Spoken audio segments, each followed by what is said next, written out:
চট্টগ্রাম বন্দরে টার্মিনালে নির্মাণ ও পরিচালনা বিদেশিদের দেওয়ার প্রতিবাদে বন্দরমুখী সড়ক অবরোধ কর্মসূচি পালন করছে শ্রমিক কর্মচারীরা।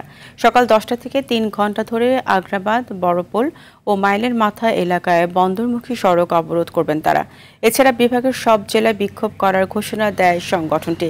শ্রমিক দলের বিভাগীয় সাধারণ সম্পাদক কাজী শেখ নুরুল্লাহ বাহার বলেন, নিউ মোরিং কন্টেইনার টার্মিনাল, লালদিয়ার চর ও পানগাঁও টার্মিনাল বিদেশিদের কাছে ইজারা দেওয়ার সিদ্ধান্তের বিরুদ্ধে স্কপ সহ বিভিন্ন সংগঠন এরই মধ্যে আন্দোলন করছে।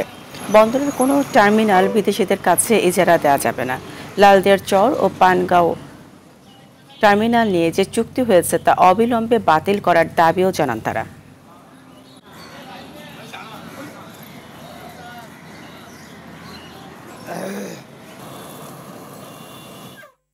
এই বিষয়ে আরো জানাতে চট্টগ্রাম থেকে সরাসরি যুক্ত হচ্ছেন সহকর্মী সাইফুল মাহমুদ। সাইফুল, অবরোধ শুরু হয়েছে কিনা জানাবেন এই বিষয়ে। জি ফারিয়া, আসলে যেমনটি বলেছেন, আমি ঠিক এই মুহূর্তে যে জায়গাটিতে দাঁড়িয়ে আছি এটি হচ্ছে বন্দর অভিমুখ সড়ক। এই দিক দিয়ে কিন্তু চট্টগ্রাম বন্দর থেকে যে সমস্ত কন্টেইনার বের হয় সেগুলো কিন্তু এই দিক দিয়ে বের হতে হয় এবং এটি ছাড়া অন্য বিকল্প কোনো আসলে রাস্তা নাই বললে চলে। এই জায়গাটিতে কিছুক্ষণের মধ্যে এসকোবের পক্ষ থেকে তারা সড়ক অবরোধ ডাক দিয়েছে।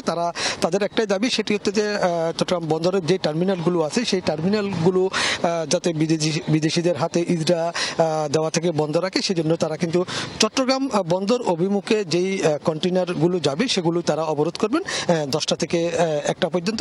এবং এই মুহূর্তে কিন্তু এখানে অবস্থান করছেন চট্টগ্রাম বিভাগীয় শ্রমিক দলের সাধারণ সম্পাদক নুরুল্লাহ বাহার, যার নেতৃত্বে আসলে আজকের এই আন্দোলনটা হবে এবং অবরোধটা হবে। আমরা তার কাছ থেকে আসলে জানতে চাইব কেন তারা আজকে আসলে এই ধরনের একটা অবরোধের সিদ্ধান্ত নিয়েছেন। আমরা ওনার কাছে জানতে চাই। চট্টগ্রাম বন্দরের অত্যাধুনিক টার্মিনাল, নিউ টার্মিনাল সেই সরকার বিদেশিদেরকে দেওয়ার জন্য যে সিদ্ধান্ত নিয়েছে তার প্রতিবাদে আজকে আমাদের অবরোধ। আমরা অবরোধ আজকে টোকেন হিসাবে 10টা থেকে 1টা পর্যন্ত করব। এরপরও যে তারা বিদেশ থেকে যদি তাদের সিদ্ধান্ত থেকে পরিবর্তন না করে তাহলে আমরা আরো বৃহত্তর কর্মসূচি দিব। আমরা চট্টগ্রাম বন্দরের অভিমুখী যত গাড়ি যাবে সব গাড়ি এখানে আমরা অবরোধ করব। এখানে এটা আমরা প্রতীকী হিসাবে দিচ্ছি। পরবর্তীতে আরো দেখব বৃহত্তর আকারে কর্মসূচি আসবে।